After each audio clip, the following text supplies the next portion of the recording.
crowd is going wild. A brand new season, that championship style. Big plays are coming, the rivalry's real. Get ready for that Pigskin Frenzy feel. It's college football, yeah, you know the deal. This is Pigskin Frenzy. Pigskin Frenzy. There's really nothing like it, man. I am super fired up. Every time I get on to do Pigskin Frenzy, I'm ready to rock and roll.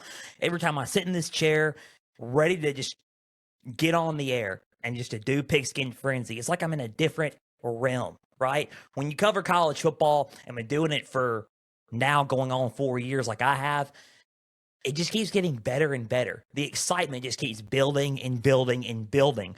What do you want more out of it, right? You want more things out of this sport, and you go and chase it, and you go and try to conquer it, right?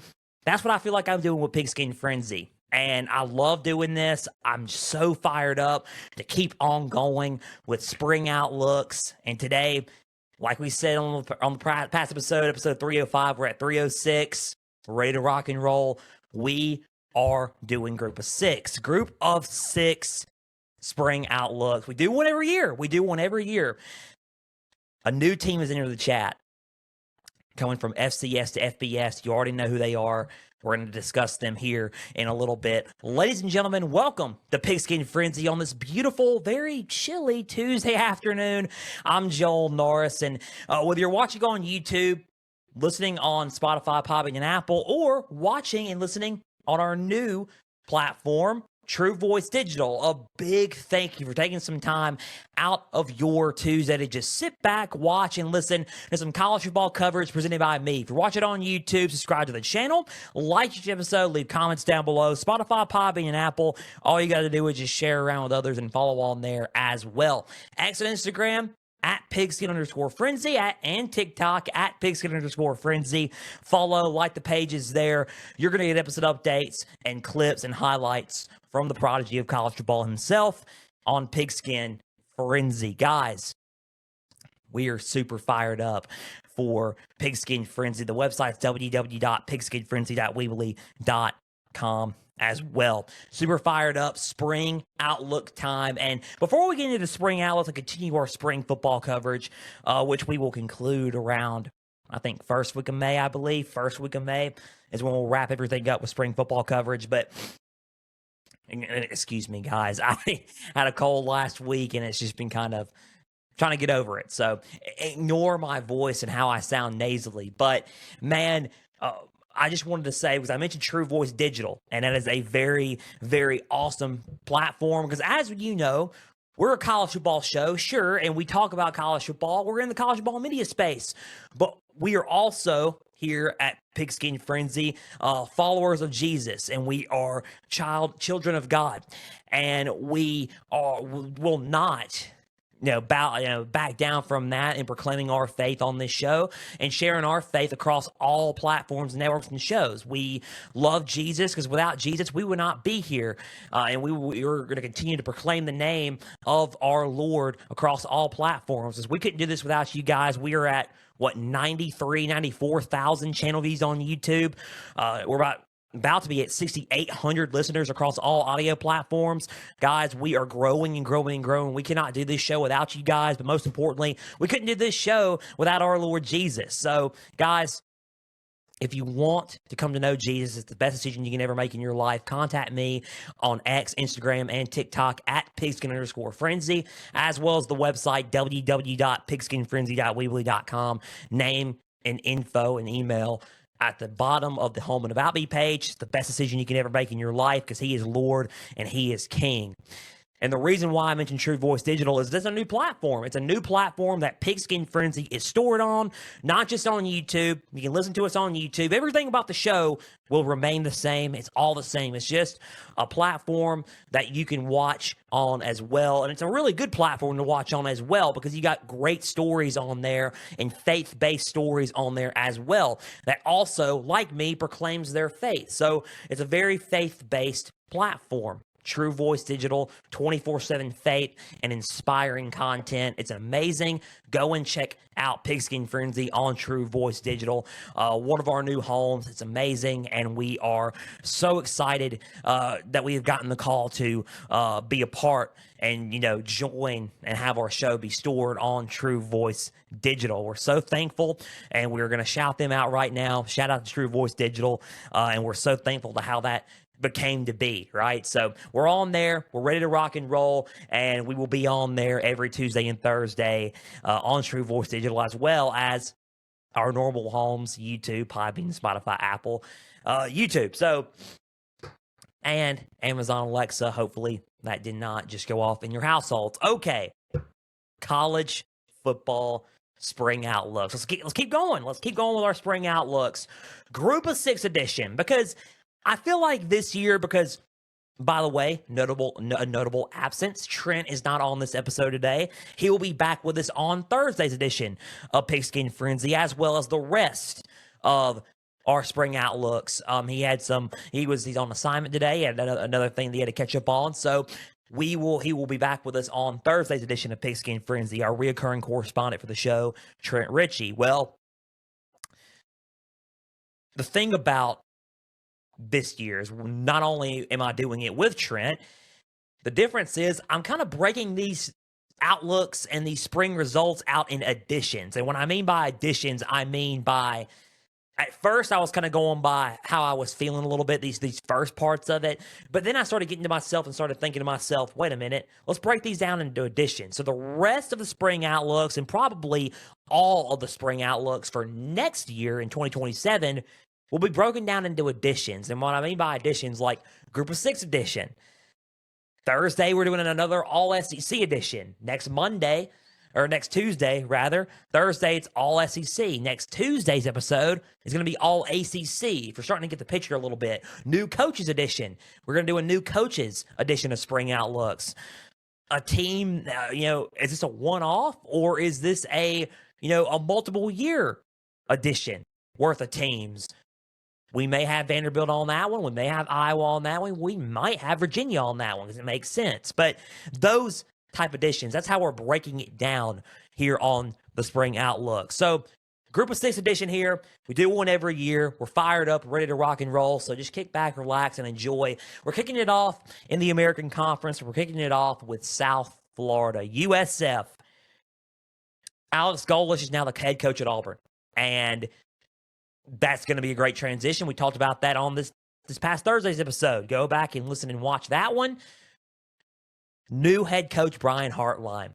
All of a sudden, he is now emerged in Tampa, and he's ready to rock and roll. He was formerly Ohio State's wide receiver and offensive coordinator. Ohio State's wide receivers coach and offensive coordinator for Ohio State, Brian Hartline. Now he's the head coach at USF. We were wondering, is Brian Hartline going to become a head coach soon? We were wondering, is he going to become a head coach soon? It's been years asking, when is he going to get the head coaching job somewhere? This cycle for sure, because a lot of jobs were open this cycle, and we're wondering, okay, is Penn State going to land him? Is he going to land a Power 4 job? He ends up landing a Group of 6 job, which the way I made that sound was pretty. I'm not making that sound any sort of way.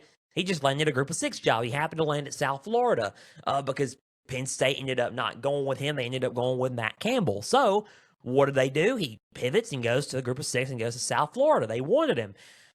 I honestly think it's a pretty good move. I mean, and I think it's a really good hire, to be honest with you. I think that it's the right move, and it's a precise move to get South Florida kind of keeping them on track a little bit. Because Golesh, man, Alex Golesh did wonders at South Florida for the past 3 years. I think it's going to keep South Florida on the track, on the right track to just keeping on being a contender in the American Conference and being that player in the Group of 6 that could vie for playoff contention in the CFP. So, Alex Golesh had a good year at first. They came just short at the tail end of the season, or getting close to the tail end of the season, around late October, about to go into November. They just missed the mark, and then the wheels kind of fell off there a little bit, and they did not make the American Conference Championship. But they had a good season. They started off white hot last year. The wheels just kind of fell off. Golish left for Auburn. He enters Brian Hartline. And the thing about this with South Florida to me, and what I find interesting, is they're loaded. And when I mean loaded, they loaded up in the portal. If you just go by the group of 6, y'all can look it up at home. Listen to it at home. If you're listening at home on all platforms, if you're watching on YouTube, True Voice Digital, South Florida has the best transfer portal class out of the group of 6. There's nobody better. They had the more players, but they loaded up. Everybody wanted to go to South Florida. Did they lose players? Sure. They lost Byron Brown. Byron Brown, losing him did hurt, but you had to expect that was coming, right? Because if Golish was going to Auburn, you didn't think, okay, he had one more year of eligibility. He was going to take that one more year of eligibility to try and see if he can go pro. I don't know if he's not going to go and stay at South Florida. If Golish is going to go to an SEC program, you would want to think that Byron Brown wants a shot at playing in an SEC program in his last year of eligibility to help himself. So we already knew that was going to happen, okay? Immediately, when we found out that Brown had a year of eligibility, and when Golish left, we're saying Brown's probably going to go follow him. Already knew that was coming. But when Brian Hartline did was he loaded up. He loaded up with guys and quarterbacks that probably can do wonders for this team in the American Conference this season and in the group of 6. To me, the few things that stand out to me, and we're kind of fired up about it, and we're pumped to see about it for South Florida, because they started their spring practice last week. Their spring game is on April 19th, and we're going to give our spring results on them for sure. It's on April 19th, but the number one thing I really want to see, and as we get into our spring outlook now with South Florida, the number one thing I want to see with them is the coaching change. And I want to see how well the culture is going to, how everyone's going to buy into the culture with Brian Hartline as head coach. I'm curious to see how that's going to happen and what's going to happen there. I'm curious to see the new leadership, how the culture is going to set in for the Bulls, and how everything's going to look there in Tampa. That's the number one thing I want to see. How is everyone going to buy in to the culture there at South Florida with Brian Hartline and company, as now he is the head coach there. So that's number one. Number two, defensively, I want to see how well they're going to operate defensively. I know that Todd Orlando's no longer there. He's at West Alabama, I believe. But stability on defense, because they were pretty good last year on defense. But defense stability is a huge thing for a new staff, right? Especially for South Florida, because their defense was solid last year. But you know whose defense was also good? And surprisingly, they were a good team in the American Conference that a lot of people were kind of... And I like to compare this team as the Houston of the American Conference, and that's East Carolina. ECU had a really good year last year that no one really talked about.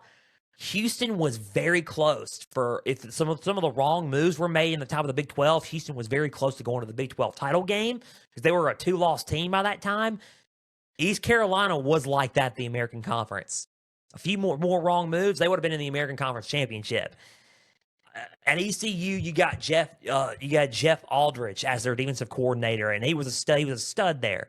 He's now at South Florida as the defensive coordinator. So, new coordinator, Jeff Aldridge. What's the defense going to look like for the Bulls? And how is Jeff Aldridge's vision and game plan going to be implemented for that defense? That's the number two thing that I want to see from South Florida as we head into the fall for them. So new culture, new leadership. How's that going to change into effect? And then number two, defensively, how are they going to look there? And then number three, the last thing I want to see, there's two quarterbacks there that entered the portal, then went there.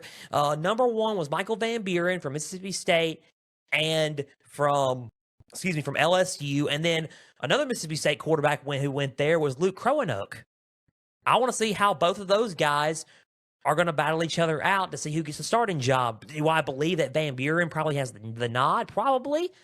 But I want to see the quarterback battle and where that's going to take effect, and how they're going to look under Brian Hartline's vision on offense, right? So the quarterback battle there, I want to see who's going to take the nod, who's going to take a leap in that battle for South Florida. Those are the three things I really want to see from South Florida, especially at the quarterback battle. Van Buren, when he stepped in for Garrett Nussmeier, he had some okay moments. He had some moments where he needed to improve. Luke Kroenke in some games had some moments where you're like, okay, could be better, but, it's not, he can learn, he can grow from it. So two very young / slightly experienced quarterbacks, if that makes sense, who are coming in for South Florida. So curious to see how that's going to work out for them and for the Bulls, heading into the fall and in this spring. So that's really the three things that I want to see from South Florida. Number one, new leadership, new culture. How's that going to look now that Brian Hartline's at South Florida? Number two, what's the defense going to look like with Jeff Aldridge as the defensive coordinator there? And then number three, what's the quarterback battle going to look like for South Florida with Michael Van Buren and Luke Kroenke now at South Florida to compete for the starting job? Those are the three things that I want to see from the South Florida Bulls. Their spring game is April 19th. So we will do our spring results on them and recap their spring probably in a month's time, in a few weeks or whatever, because that's going to go by just like that. So that was our spring outlook on South Florida. So next on our list, as we have three more teams, is Boise State. We did one on Boise State last year, and you say Mountain West, but they're no longer a part of the Mountain West because in 2026, the Pac is back. The Pac is back, man. Can you believe it? A revamped Pac-12 has reemerged from the ashes, and it is a group of 6 conference. So Pac-12's back, and Boise State's in the forefront of it. They are going to be probably placed as one of the top teams in the Pac-12. So now they're a part of that. Spencer Danielson back as head coach there. Cannot wait. Hopefully one day I get to have Boise State head coach Spencer Danielson on the show. A man of faith. He is amazing. He is awesome. And we're fired up that he's back with the Boise State Broncos. Hopefully he's on hopefully we get to have him on our show one day. So he's back as head coach there. Maddox Madsen comes back as their starting quarterback. They had a year where it was they won the Mountain West Championship once again, but it was like still one of those seasons where you look and you're like, it could have been better if that made sense. So, but they still won a conference championship. They ran the Mountain West for a long time. Now the Mountain West is kind of up for grabs. We're going to talk about that here in a little bit. But when you look at the Pac-12, you're like, okay, if you're Boise State, let's go conquer something else. Here we go, the revamped Pac-12. So they got some guys coming back, and like I said, Maddox Madsen's coming back. The running game is still pretty heavy a little bit with Dylan Riley at junior running back coming back for this team. So they're in that 1-2 punch dynamic. They're still there, and they're still okay. I think the big thing, if you want to dive into their spring and dive into Boise State, is look, defense was a big part of that team last season. Now, when you enter 2026, they lose 6 pieces of their defense. 6 starters on defense is now gone. So it's like, what's going to happen now, right? So that's a very big key there if you're Boise State. So when you look at Boise State, their spring game is on April 25th. April 25th is their spring game. They're excited to have it. I know Spencer Danielson's fired up about it. There's a lot of questions about this team entering 2026. But I'm pretty sure he's going to have this team ready for the revamped Pac-12. I think the number one thing as we get into their spring outlooks now, their number one thing is their defense and their rebuild, especially at the secondary and linebacker spots. They have on the defensive line. They're pretty set on the defensive line. Veteran wise, it's mainly the secondary and the linebacker. I mean, they have two guys coming back from the four starters they got coming back. They have Jaden Virgin Morgan and David Latu at nose tackle. So they got defensive tackle David Latu and Jaden Virgin Morgan at edge rusher for this Boise State's Broncos team. But when you look at their linebacker and secondary, who's going to step up and fill those voids? So the number one thing to me for the Boise State Broncos is defensively, who's going to step up and fill the voids on the linebacker spot and secondary spot. That's the number one thing that I got for me, honestly. I would like to think, to me, if you, if we look at who they got at defensive backs, they got Derek Ganter Jr. as a redshirt junior at defensive back.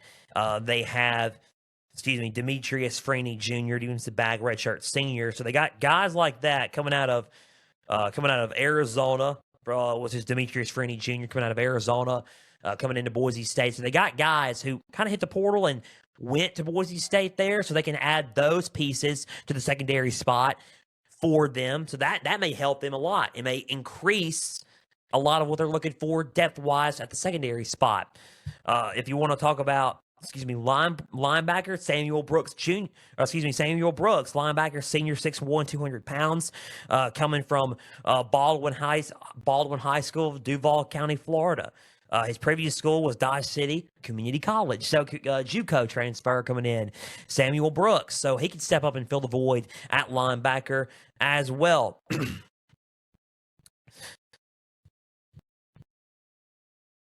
As we look here on the linebacker spot, you got Jake Ripp, redshirt senior. You have Bowen Phelps, redshirt junior at linebacker there. So, and you also got Sincere Brackett Lambe, sophomore linebacker as well, who could probably step up and be that young presence at the linebacker spot. So who's going to be that? Who's going to step up the linebacker spot and the secondary spot for Boise State coming up this season? So that's my number one thing. Number two, mainly offensive line play. How's that going to look? You still got Jason Still and Roger Cameron headlining the unit up front, but who else is going to step up amongst to protect Dylan Riley, to protect Maddox Madison in pass and run blocking? Who's going to protect those guys? So I think the offensive line, who's going to step up to help those guys out on that unit? I think that's a big thing there, and how they're going to revamp the offensive line. So that's number two for me. Who's going to step up on the offensive line? So that's number two. Number three, to me, would be the depth of the team. The depth of the team. How's the depth of the team going to look? And what I mean by that is they do have guys on that team, especially on defense, that are gone, right? They have six pieces. And I keep doing that noise, because that's my gone noise. Like, hey, they're gone. What's that going to look like? Like, how? I mean, they have a veteran team on offense a little bit, but still some pieces are also gone as well. So how's that going to look? Right? What's the depth of the team going to look like heading into the spring and heading into the fall? So that's what I want to see for this team. The depth of the team and how they're going to get that adjusted heading in to the revamped Pac-12 season. So, number one, defense. Who's going to step up with the linebacker and secondary spot? Number two, offensive line. Number three, the overall depth of the team. What's that going to look like for Boise State as we head into the spring and head into the fall for the Broncos? So, their spring game is April 25th. We're excited to see what they're going to do. We're going to have our spring results on them here in a few weeks, and we cannot wait to see what's going to happen with Boise State in the revamped Pac-12 of all times. They may have a Pac-12 at dark. After Dark Pac-12. It's back, so we're ready to rock and roll. Pac-12 After Dark. Cannot wait. Super fired up. Third team, and then we'll have our last team in a minute. Third team, out of the Mountain West. So we're going to completely, for the rest of the show, talk about the Mountain West. And the Mountain West is now led by probably the really front runner to probably finally conquer the Mountain West, and that's the UNLV. UNLV, second year head coach Dan Mullen is back with the Rebels. And I'm just going to sit here and say this, man. They have tried and tried and tried, but Boise State would keep on getting after them. Now there's no Boise State. That Boise State hurdle's kind of gone. They're in the Pac-12. Who's really the contender in the Mountain West? Who's really the most experienced and veteranized team in the Mountain West? That's UNLV. UNLV is now primed and ready to take that spot as the go-to team, the top team in the Mountain West. And, I mean, they're coming off of a 10-4 season, a third consecutive conference championship appearance. It is time for them to try to get that Mountain West title finally back to Las Vegas. So, their spring practice begins really next week. I'm pretty sure they're going to have one, not just next week. They're going to have their practices begins next week. But I don't think that their spring game, I don't have the exact date on their spring game. But their practices start next week, and this is what I really want to see out of their practices, honestly, because it's really a challenging schedule, and I think that's what the problem is with UNLV. Yes, they're ready to prime and ready to take over the Mountain West. Problem is, it's still a challenging schedule for them. They kind of started off a little bit slow. They still had a 10-4 year, and they shocked everybody by, they kind of bounced back and turned everything around, right? And they did. Quarterbacks, new quarterbacks are entering the picture. Anthony Colandrea, no longer there. Colandrea is now a part of the Nebraska Cornhuskers. New quarterback battle. You got new pieces coming in. Dan Mullen is, I'm pretty sure Dan Mullen is now, he's back in the coaching picture. He had a year where it was getting adjusted to being back on the sidelines. Now he's fully got that behind him, and he's ready to rock and roll as a coach and be, full on Dan Mullen, I'm ready to rock and roll. I think that's what we're seeing out of UNLV, honestly.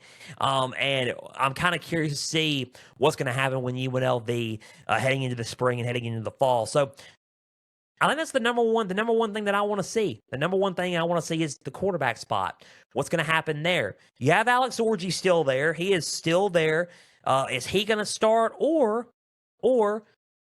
transfer from Oklahoma and Auburn? Jackson Arnold. He is now a part of the UNLV Rebels. Jackson Arnold is a part of the quarterback battle. Who will start? Is it going to be Arnold or Orji? Both of them have similar traits. Yes, they run the ball. They are a very power type run quarterback. I mean, Jackson Arnold kind of runs zone, more like a quarterback zone a little bit.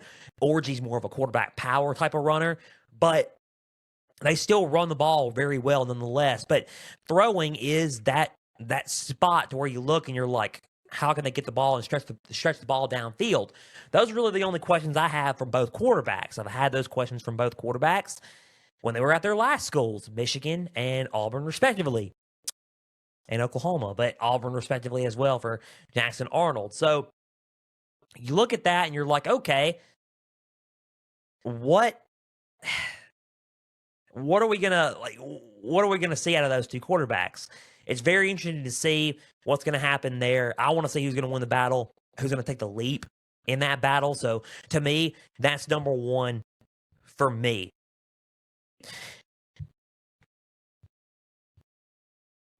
If you want to look at probably number two for me, and I said this about Boise State as well, the depth of the team will be number two. How's the depth going to look?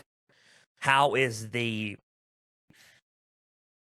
besides at the quarterback spot, but overall talent, they have good starters and established starters with a depth behind them. What's going to happen there depth-wise? I want to see the depth of the team and how the depth of the team at UNLV is going to look.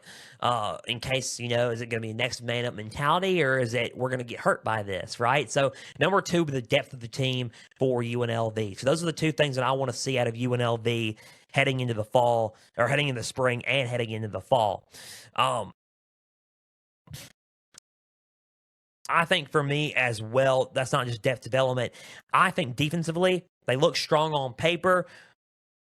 I think that overall, look strong on paper, but how does it really look in key position-wise? I think linebacker, and mainly linebacker, I would say. How are they going to look on the linebacker spot for UNLV? So that's number 3 for me. Defensive line, they look good on paper.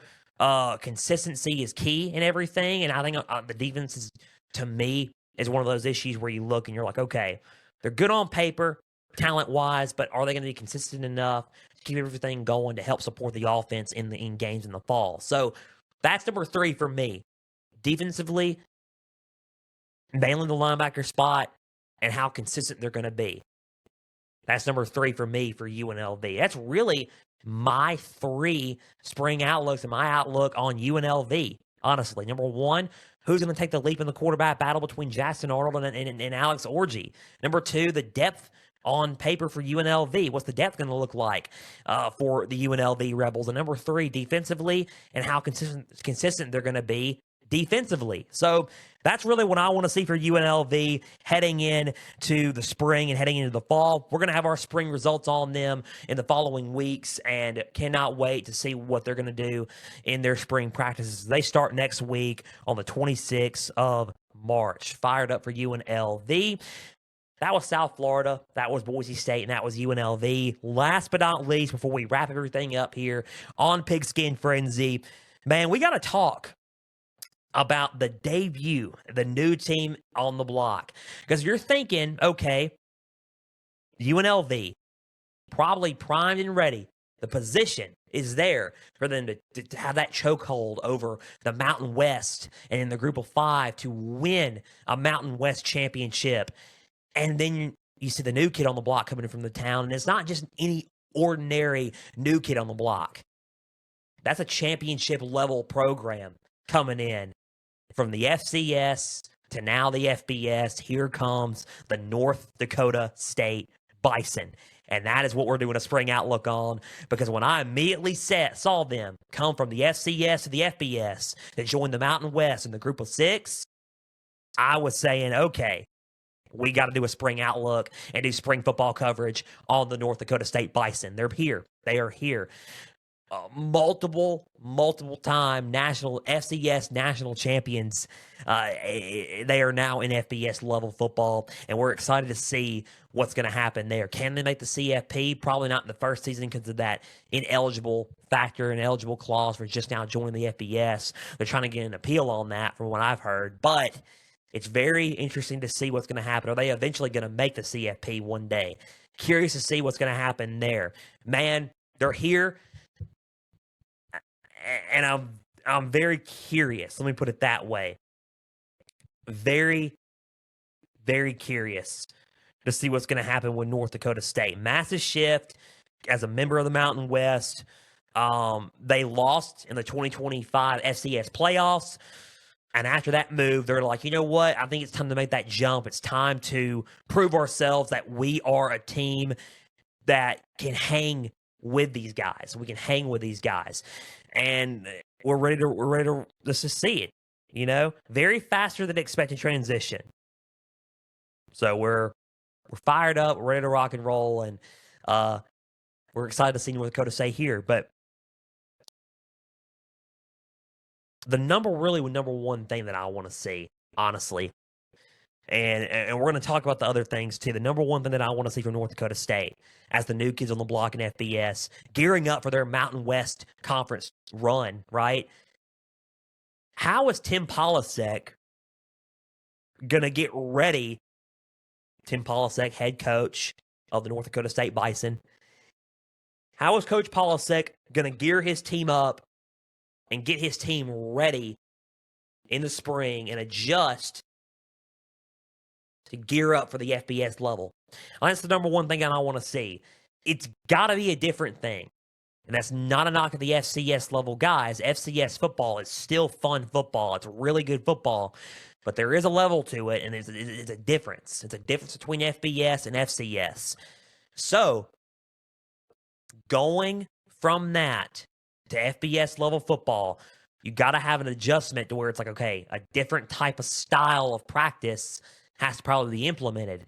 How is he going to implement that and to get this team ready for FBS level football? Or is it just going to remain the same? Or is it just football and it's football and that's it, really? And it's football is still football. And it's going to be tough at the end of the day.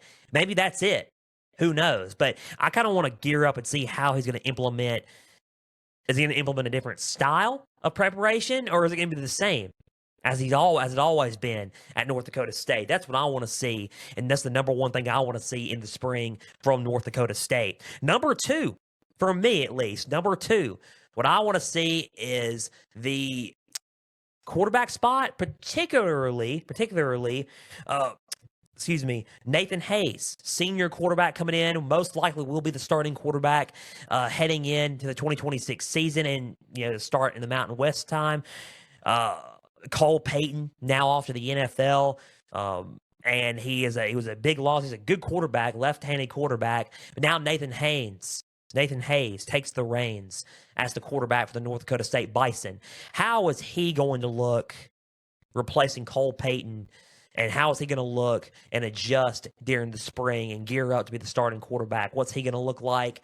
How is everything going to look with him as they head into the fall? So that's number two for me. So number one, preparation. Number two, quarterback-wise, I'm not worried about their defense. They're bringing back a lot of guys on defense. I think their defense is going to be very strong. So I'm not really worried about their defense. I think the defense is going to probably be a bright spot, and they should be confident going into the FBS and Mountain West level because of how good their defense is.